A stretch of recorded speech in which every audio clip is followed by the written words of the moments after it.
Hey, this is Walter Jones. This is Austin St. John. And you're listening to Ranger Danger. Go, go, Ranger Danger! Go, go, Ranger Danger! Go, go, Ranger Danger! Matt and Michael's Ranger Danger! Welcome once again to Mighty Morphin Ranger Danger. This is the podcast where we've been with you for such a long time because you're our sunshine. And we want you to know that our feelings are true. We really love you. You're our best friends. Aww. Yeah. I mean, we also talk about Power Rangers. Oh, right. Yeah. We watch Power Rangers and then afterwards and before it we discuss it. Yeah. Yes, that too. But you're all our best friends. Yeah. We love you. We do. That was Sarah. I'm Hi. Matt. Michael, hey guys. And we're all here to talk to you today about A Friend in Need Part 2, the 114th episode of Mighty Morphin Power Rangers, or the second episode of Season 3. Yeah. Yeah, we're about to find out what happens with Masked Rider and the Power Rangers on Edenoi. Yeah. Is he going to ride something? He hasn't ridden anything yet. Right now he's just masked stand-up. I mean, like, he's kind of ridden the ways of justice. Hey, come on now. No? Come on now. We had a long discussion last week about whether things were too far. And you've pushed past too far even for Sarah with that. And I live with you. Yeah, that's fair. Alright, Matt, this week I want to talk about something. Sure, that's what we do. Yeah. That's certainly within our remit. So this is about some weird shit. Yeah, again, that's kind of within our remit. Alright, so let's start with a couple of days ago. Yep. We got a message from someone called My Dad Kalu Oh, yeah. on Facebook. Yep, we did. That message said, "Hey guys, my dad mows his lawn on Tuesday afternoons. Power on." Wow, that's... Oh, Sarah. Oh, it gets so much weirder. I'm scared. Then, the following day, we got an email from someone called Wiki McDo. Should I read the whole email? Yes. Okay. So he said, "Hi guys, I love the Ranger Danger podcast. So far, that's pretty standard for emails that we get. That's really nice. However, I think I was ripped off once. Years ago, I was walking down the street and ran into a guy dressed in a black cloak, sunglasses, with a large hat. I could barely see his face. He showed me a $10 bill.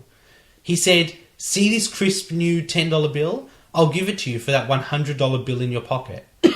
As to how he knew I had that $100 bill in my pants, I have no idea. It should have struck me as weird at the time, but I was so enchanted by how new and crisp the $10 bill was, I just had to buy it. My $100 bill was so old and wrinkled. 'Deal,' I said right before we exchanged bills. However, as soon as I realised I might have been ripped off, the mysterious figure suddenly vanished out of thin air, with a soft gust of wind blowing from the spot where he once stood. My money was gone. I told my dad about this. He said I was an idiot. Do you think I was ripped off? I really need to get as many opinions as people. That's why I'm emailing you guys and a whole bunch of other people." Yep. What a beautiful storyteller. Got away with words. Oh, Sarah. It gets so much weirder. So, first of all, Mr. McDo. And I should mention that Wiki McDo is spelled with 5 O's in McDo. Yes, you were ripped off. If this is a thing that happened. And I suspect that it isn't. But I feel like if you are some sort of horrible demon, I should answer your question. The thing is, if anything, the mysterious black stranger in this story was the devil. Yes. And you've now just lost your soul. Yeah, So sorry about that. That might be true. Alright, so we're going to go watch A Friend in Need Part 2. Yeah. Netflix, DVD, internet. There's many ways you can watch it if you want to join in, or you can just skip that and join us in just a few moments as we discuss the episode. Yeah, See you soon, guys. Well, there was a lot less going on in that episode than the last one. I feel like it was probably the same amount of stuff. Yeah. But we'd just seen it all before and it wasn't, like, new and overwhelming. Yes. They did take a bit of time right at the start to explain everything that was going on as well, Yeah. rather than being thrown into Via chaos. mind gem. Mind gem. Right, Mind so- crystal. We're back in space.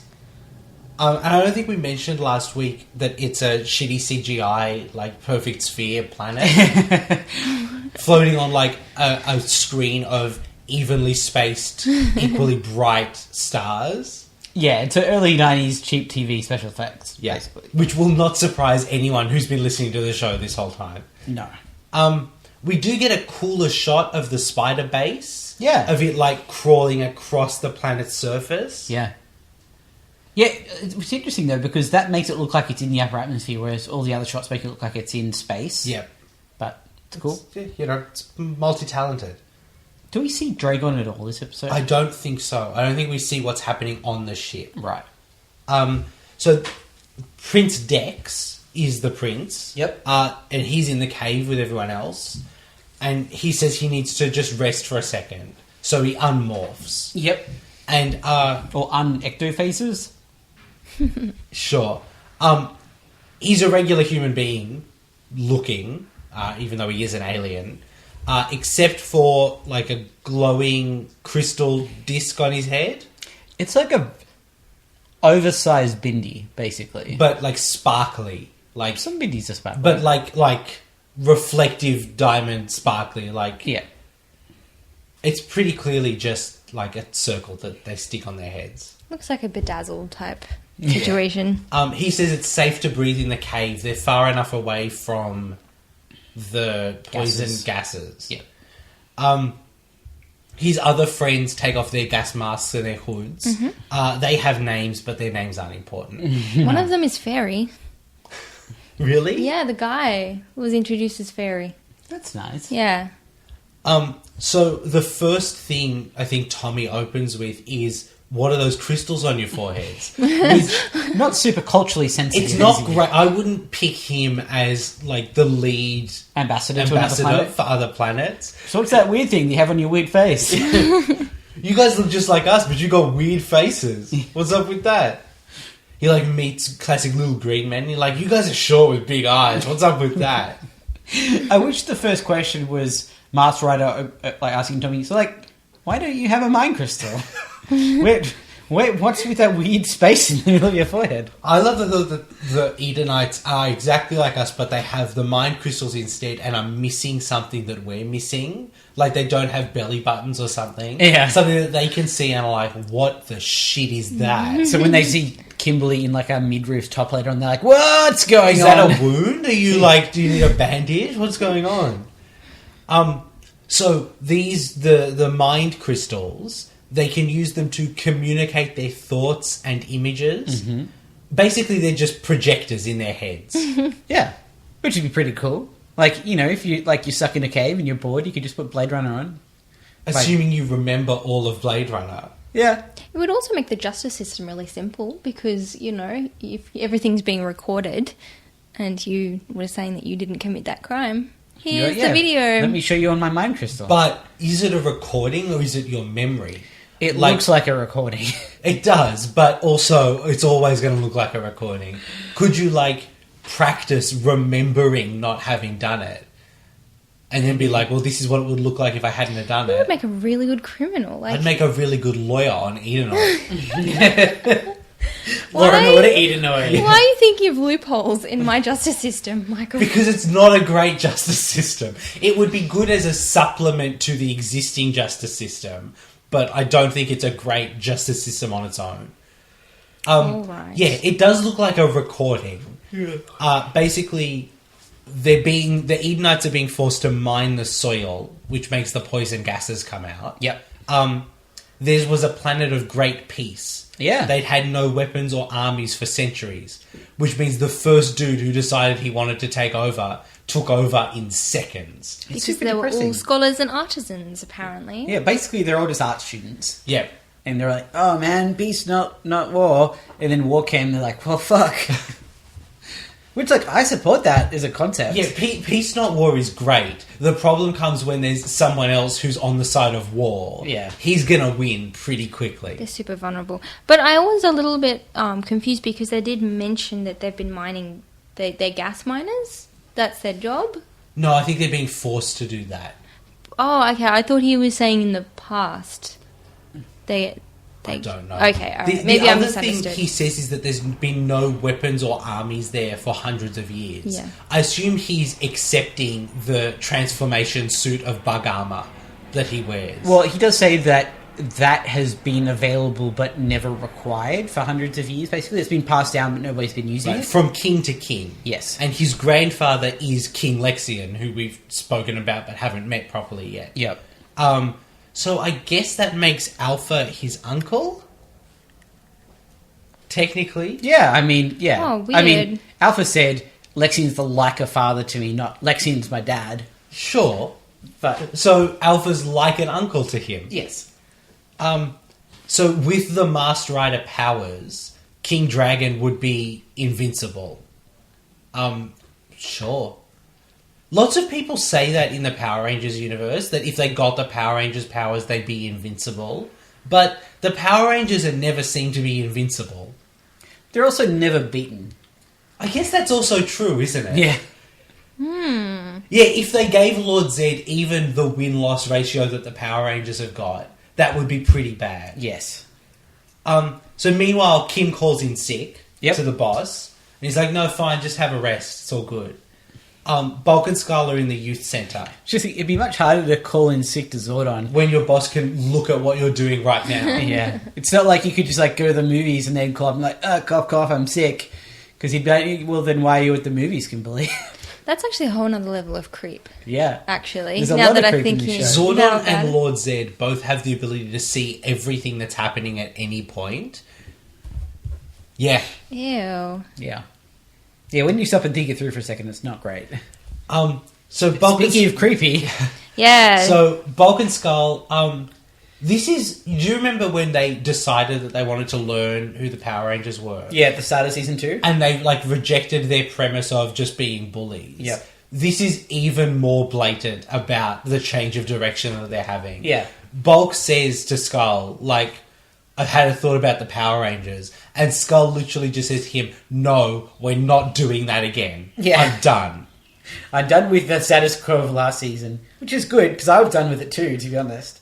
So the new plan, pretend to be Power Rangers to pick up chicks. Yeah. Like, they somehow got more creepy. Good job, guys.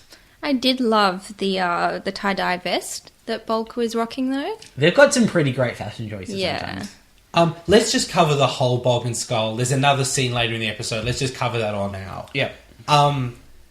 Basically, Bulk sees some girls. He says they're talking about the Power Rangers. It doesn't actually sound like they're talking about the Power Rangers, but Bulk is very single-minded. So, yeah, his plan is basically if those girls want to meet the Power Rangers, no one knows who the Power Rangers are. Let's give him the Power Rangers. Let's give them the Power Rangers. And then Give them the Power Rangers. Yep. Yeah. Ew. Yeah. Boys. Won't Well, it's them. It's not us. Won't the people of Angel Grove remember all the times that Bulk and Skull tried to find the Power Rangers' identity? No, because no one gives a hot shit about Bulk and Skull. Yeah, but there have been some incredibly public failures, like that time they got a sketch artist from France. Yeah, those girls might not have been there for that. I guess they could maybe sell it as we were disguising our secret identities. Exactly. But they were trying very hard. They're just very good at it. Very good at disguising their identities by putting out false leads. So instead of just going up to the girls and saying, hey, we're the Power Rangers, which I would not have ruled out. No. They basically sit behind them and talk loudly but sneakily about how they know where the Power Rangers are going to be and exactly where, and that they'll be there every day. It's a weird plan, because if their plan is to wear Power Rangers costumes and take them off and surprise, we're the Power Rangers, they're talking now like they know the Power Rangers but aren't them. Yeah. It's strange. But I'd love Skull's put on voice. It's so Oh my good. God. It's just a secret voice. Yeah. They're such great comedic actors. It's a Yeah. pity that they get the material that they so often do. Skull is so expressive. Yeah. He's doing yoga for his face. Yes. He's getting all the muscles moving. I know I said last week that Amy Jo Johnson is probably the best actor on the show. I think Jason Navi is now a Shakespeare professor or something like that. Yeah.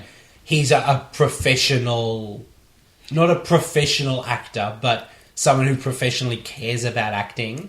And when he is called on to play someone else who isn't Skull, like in the time traveling episodes, Yeah. he does the best job of just becoming someone else. Yeah. Easily. It is just a genuine shame that he keeps getting, like, nothing to work with at all. Yes.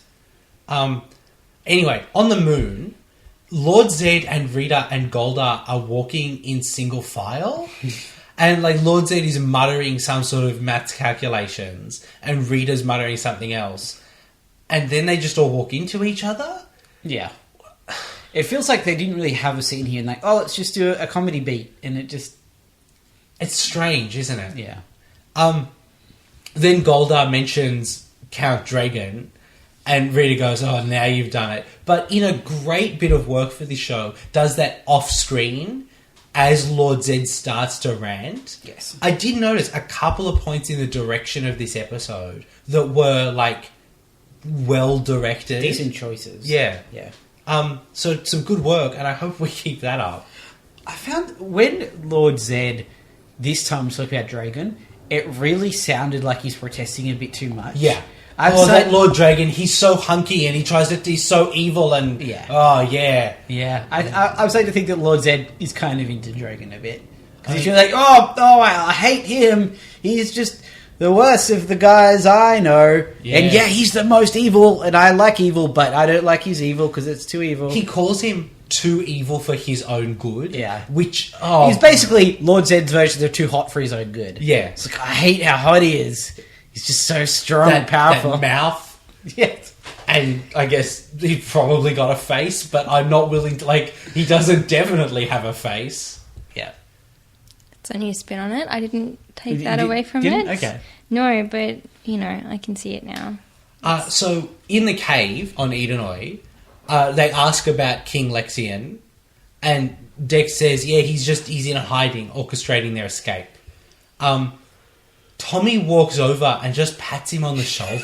Oh, that was the most awkward pat. Matt even turned to me and pat me in the same way afterwards, just to It's like they creep me out. The next scene is like the second Bulk and Skull scene that we've already talked about, but it's like, again, they didn't know What was going to be what next the scene. end of the scene is. Yeah. So, or maybe actually that it's like a cut where that was one scene and it's just not meant to be the end of it, but It's Well, so maybe awkward. the actors were actually like, "Hey, good job on that," and they just didn't, That was- they that didn't was out realize of the character. scene was over, and so So some Hogwarts attack.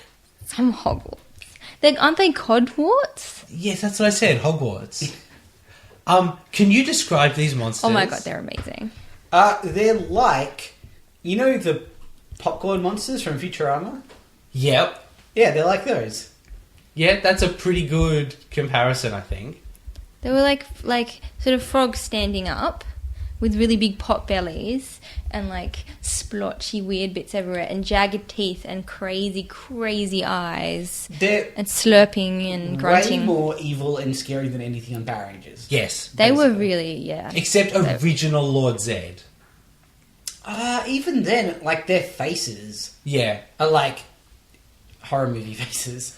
And there's also the Plague Patrol. Yeah. Which is a bunch of, like, skeleton knights on horses. Yeah. I assume that all of these are, like, Kamen Rider characters.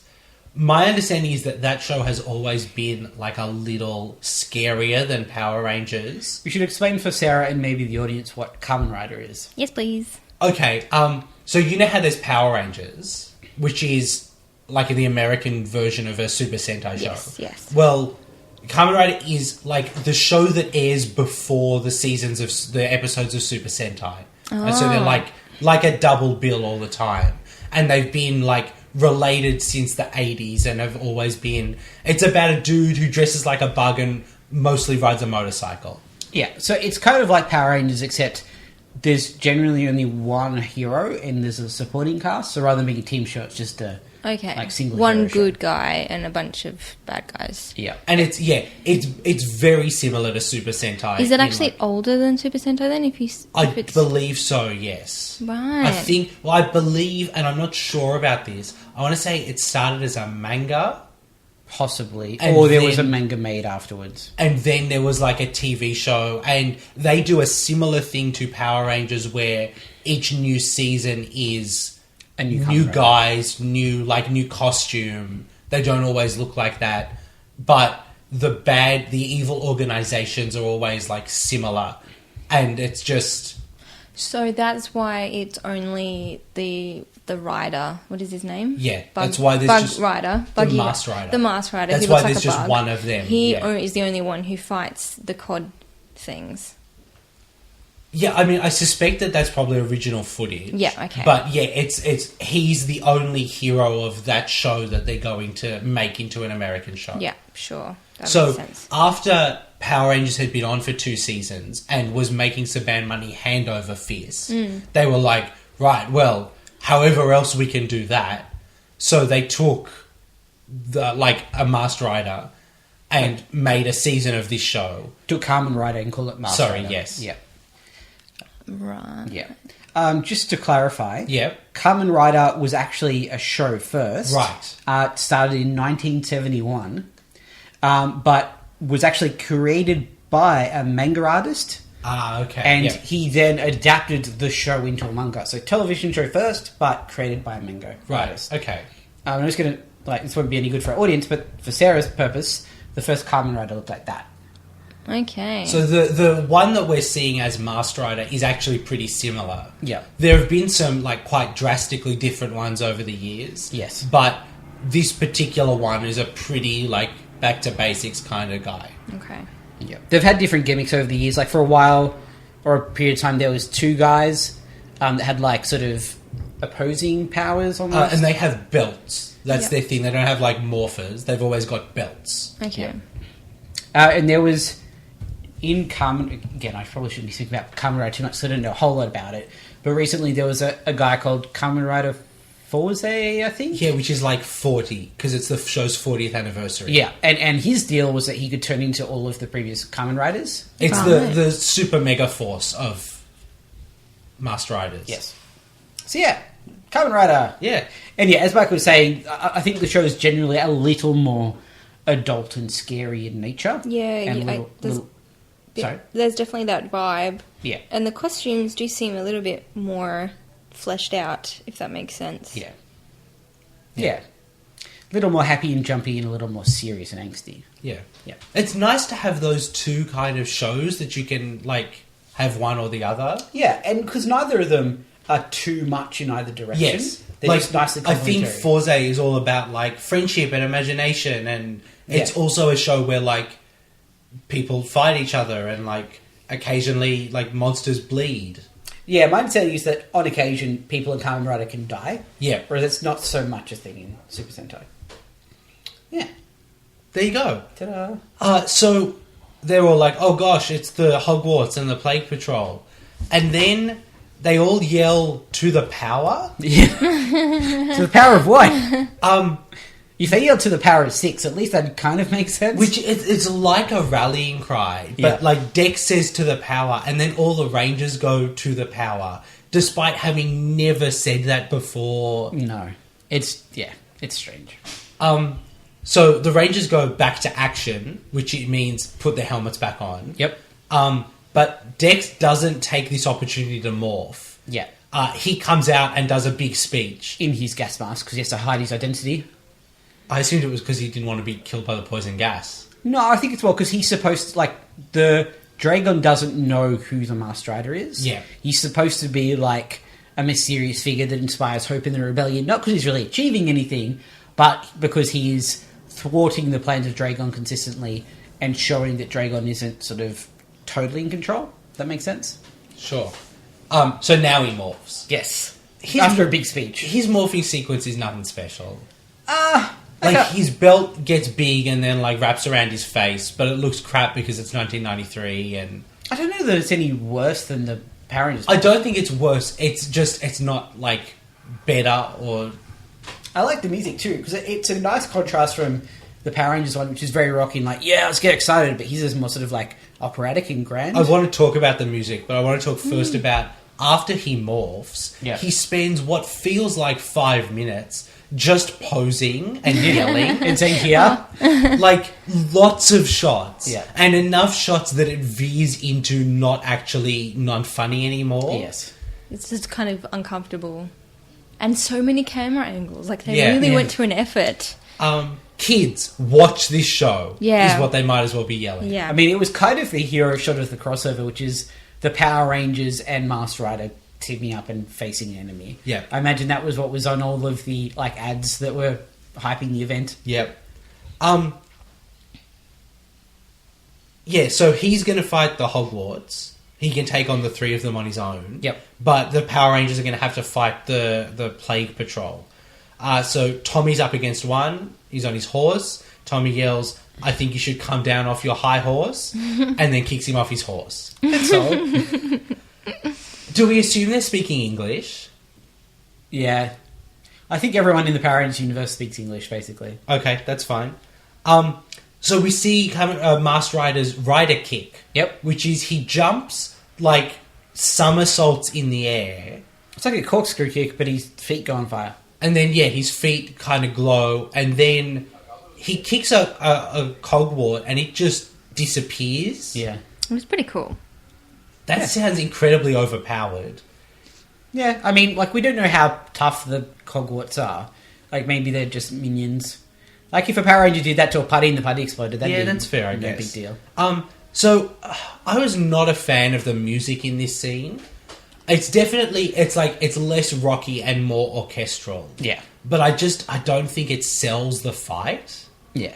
I mean, that's kind of one of the big differences between Master Rider and Power Rangers is that the music is more orchestral and sweeping science fiction. I did notice that last episode as well, actually. There was a little bit more orchestral music. It's just, I think if you want to do like an orchestral fight scene is like precise and slow motion and like Sword fights. cut out all the yelling and just play the orchestra loud. Yeah. But this is a Power Rangers fight scene, and instead of someone yelling "fight," dun, dun, dun, dun, it's just like violins and shit. Yeah. It doesn't quite work. Yeah, I feel like they haven't quite figured out the Master Rider formula yet. Yeah. So back on Earth, Zordon is not worried about the Power Rangers, and Alpha says, "Yeah, at least things here are quiet." Which, buddy, come on. Rookie move. Finster's finished a monster. I'd like you to describe to me the Repellator. The Repellator. So it's this sort of squat, bright green thing that it's got like sort of thin legs and this roundish or sort of like kind of like the shape of a large football body. Yep. With little tiny arms and strange like openings all over his body, maybe like eyeballs or some other orifices, and this big long tongue that's sort of sticking out the front, sort of slurping and burping and making all these horrible squelching noises, and he looks like he would smell real bad. But he's also bright lime green, so he's quite fun. There's one thing you haven't mentioned. He's covered in spikes. Giant He's blades. spiky. Like, so many blades. yeah, like easily a dozen on the top. His hands are just like blade fingers. Yeah, and his feet are sort of like curled hooks. Yeah. He's a good monster. Yeah. He's very memorable to me. I'm not sure if I saw him a whole lot on the show, but he was one of the main monsters in the Power Rangers Megazord fighting game on the SNES. Ah, okay. Which I loved, so I saw a lot of him. Yep. So every time I see him, yeah, he's a cool monster. But I don't know if that might not be the show. Sure. That might be the game. That's fair. So it's funny, he's kind of terrifying to look at other than the lime greenness. Yeah, that makes him kind of adorable. But he's got like a comedy voice. Yeah, he's strangely goofy for someone who should be a vicious blade creature. Yeah, because Lord Zed says, right, go down to Earth. And he says, great, I have much slobbering to do there. And it's just... That's not threatening. No, He it's also not. licks Rita's hand and Yeah. gives her a handful of goo. It's Yeah. gross. It's really gross. So, back in the command center, everyone starts to panic. They try and reach the Power Rangers, but they can't reach the Power Rangers. It's not clear whether it's because they're like too far away or if it's just because they're in the middle of a fight. Yeah, kind of busy. Alpha says galactic gizmos, and that's my new favourite expression. So expect to hear that one in the future. Zordon talks about Repelator like he knows him. Like he says, "Oh shit, it's Repelator." But I thought Finster just created him. I actually noticed that about the Kimberley later on. Also has the same reaction. Yeah, who knows? Who knows? So speaking of Kim, even though she's sick, she's going to have to fight Repelator. Which I liked, because for a while I thought maybe he was just going to have the flu and wouldn't be able to fight, and I was kind of like, Yeah, I thought this might have been an excuse for her to take 3 days off. Yeah. But no, she's going to get involved, which is cool. Yeah. The way it plays out in the fight is super weird, but... I really wish she morphs in her bedroom. Yeah. I wish she'd sneezed mid-morph and had to do it again. I think we've said on Dino Charge, we're totally up for morphing shenanigans at this point. Yeah. And just sell it a little bit more. So she goes down to the beach where Repelator is, and we get like a really nice slow pull towards Repelator. Yep. As he's like, "Girl, I'm big and scary." It's just, I think it sells him better than a lot of monsters. Kim sneezes in her helmet.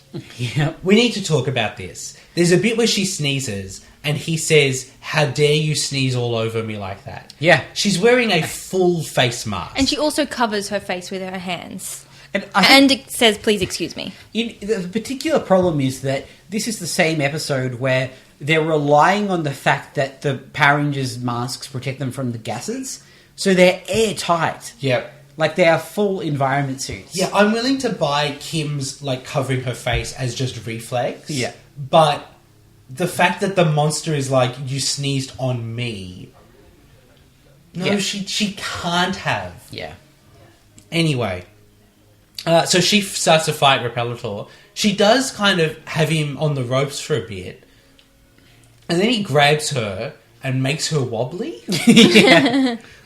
which I was not expecting. No. So- it's pretty cool. It was a effect. really cool effect. It's actually. like as soon as he, not when he touches, but as soon as he grabs, she becomes like, wobbly's the only way I can describe it, like a CGI wobbly effect. Yeah, it seems like her molecules are being scrambled is what's supposed to be happening. That sounds more dangerous than what happens. Oh, it sounds like instantly lethal. Yeah. So she sort of becomes blurred in at the edges, Yeah. and like, you know, she kind of still is in her body, but Yeah. not solid. And then he throws her a long distance while she's sort of blurring and wobbling. But she's pretty brave. She gets up and tries again, Yeah. And then he does it again. and he does again. Yeah. And then she's like, "No, I've got to beat this monster." And that's the end of the episode. Yeah.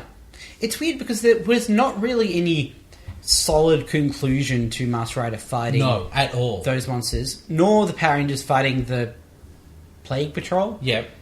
So yeah, it's a weird, like, sudden end to the episode. I know that it's a cliffhanger, like the end of a like part 2 or 3-part series, but it didn't even seem to really sell the cliffhanger aspect. Yeah, like next week maybe picks up with the Power Rangers fighting again. Yeah. I'll have forgotten that they were having that fight because we don't see them for the last 5 minutes of the episode. Yeah.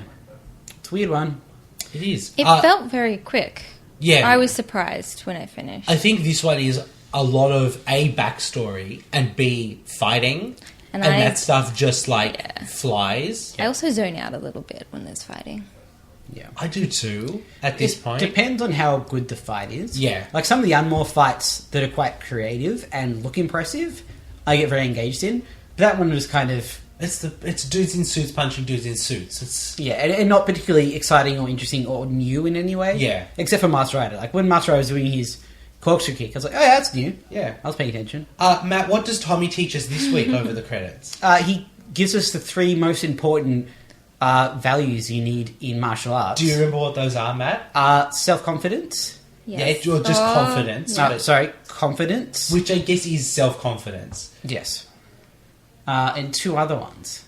Attitude. Right, yes. Which is not like have an attitude. No, it's not like- having the right attitude. Which is weird because this show is all about teenagers with attitude. Yes. the right attitude. Yeah. That actually makes that make a lot more sense. In retrospect, If doesn't the it? writers of this show don't think of attitude in the same way everyone else in the 90s did. Yes. If they mean like nice and respectful. Yeah, You know, positive that kid's attitude. got the right attitude. Yeah. Got toed, right?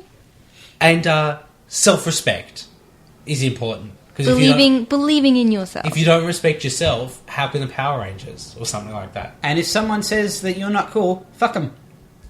Wait, I don't think they said that. when you say fuck 'em, Yeah. do you mean like fuck 'em, or do No, you mean fuck 'em? I don't want to encourage negging. What's negging? Oh, wow. Okay, we have to do this. What? So negging is a thing in a book by pickup artists. It's like a pickup artist technique, which is like Just to pause for a sec, do you know what a pickup artist is? Well, someone who... Isn't that a big thing now, where people Yeah. are actually teaching I guys don't know, I mainly? feel like it's Yes. less a big thing. I think there was a period where it was bigger than it is now. Yeah.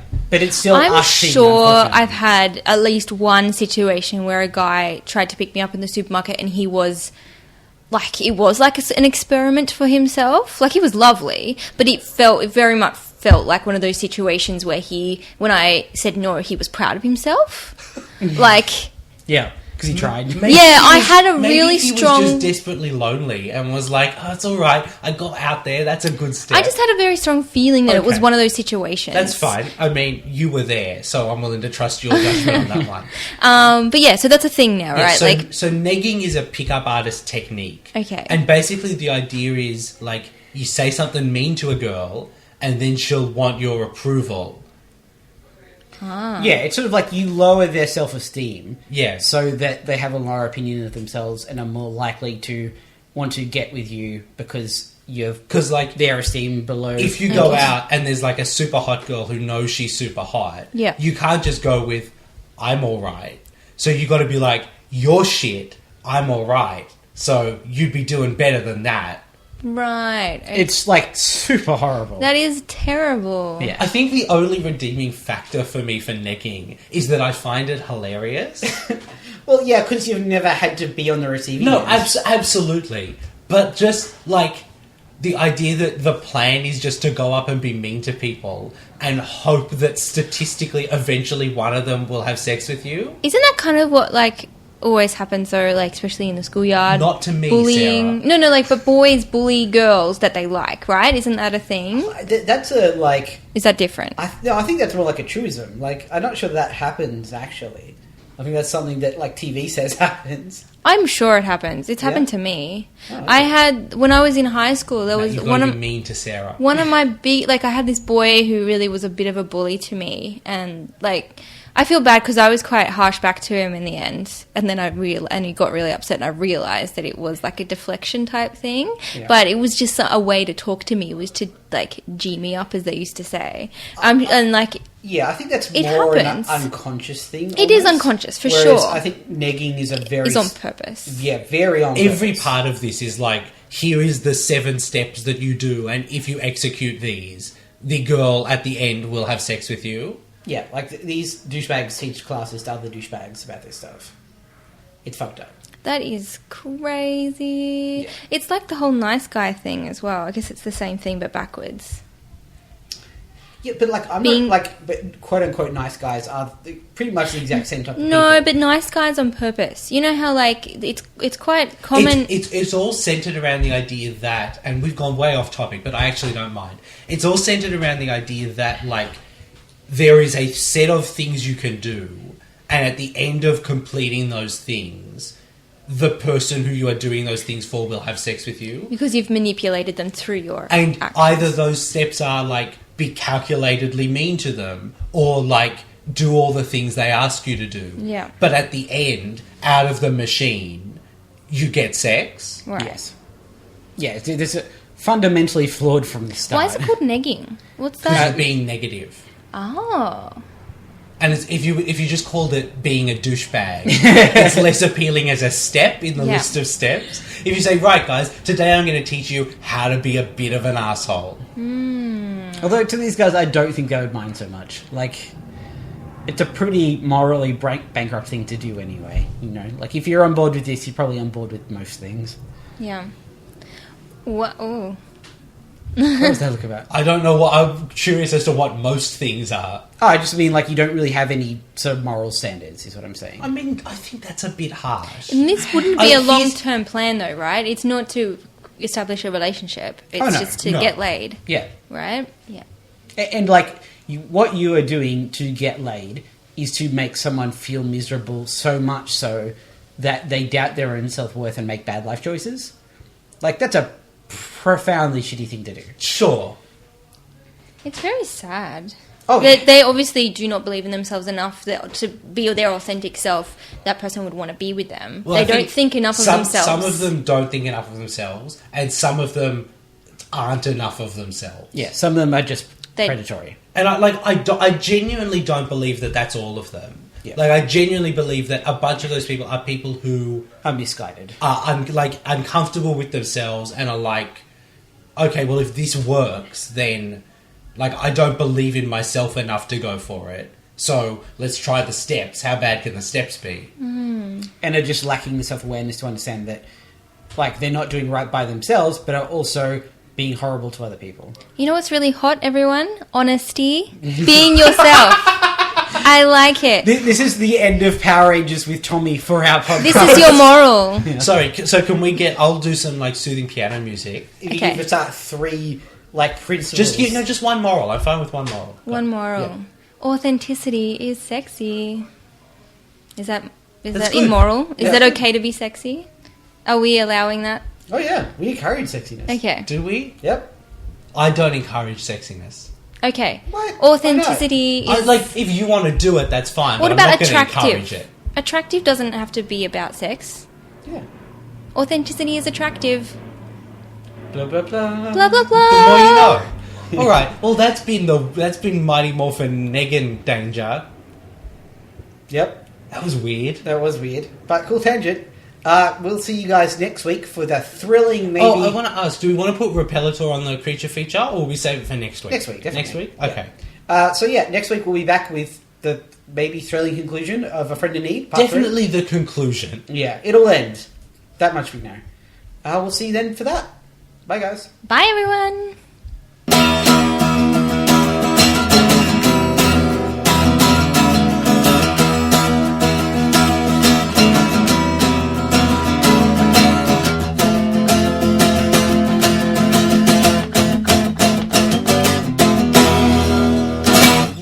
Well, you've got Matt to protect you if a demon comes. Matt knows how to deal with demons. It's true. I've had some experience.